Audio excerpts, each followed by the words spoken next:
In Domain 3, we talk about family involvement. Within this domain, I am going to share examples of facilitating family involvement, working with culturally and linguistically diverse families, and educating families about the transition planning process and their options following graduation.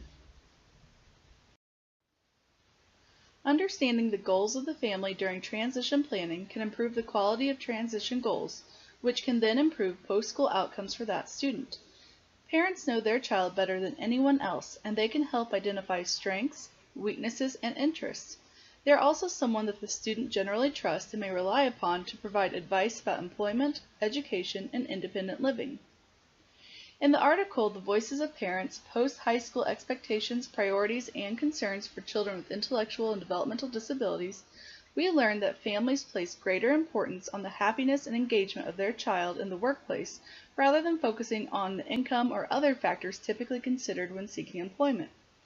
Having this parent input when planning can ensure that we are focusing on finding work that the student enjoys and will likely excel in. Throughout your practice, you will work with students from a variety of cultures and backgrounds. This can produce unforeseen challenges or changes to the transition planning process. It is important to consider that culturally and linguistically diverse families often face barriers to participating in transition planning. According to Kim and Morningstar, there are a number of ways that educators can improve their connections with CLD families. This can be done by enhancing cultural competence of the professionals. Some strategies that improve competencies are becoming self-aware of your own worldview, learning about families in the community served, acknowledging and respecting cultural differences, and reaching mutual goals with family. Schools should also work on empowering families. This can be done by providing information about transition. Consider having resources available written using terminology that is understandable to those not in the education field, or resources available in the native language of the families you are working with. Encouraging the involvement of extended family members, and providing parent support programs. Schools should not hesitate to branch out when working with CLD families. Including informal social supports from within the community will provide more engagement for families and educators and will help bridge the gap between the professionals and the CLD families.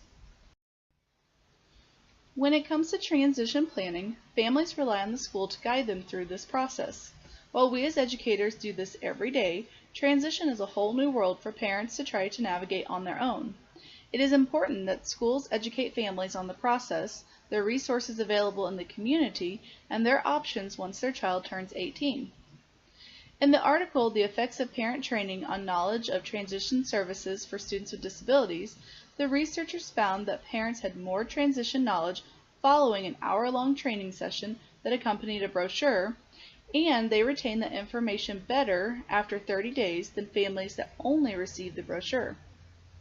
According to Payne Christensen and Sittington, parents too frequently opt to obtain full guardianship of their child upon reaching 18 because they do not know what alternatives are available and appropriate. The authors recommend including discussion on guardianship and supported decision-making as a central part of the transition planning process.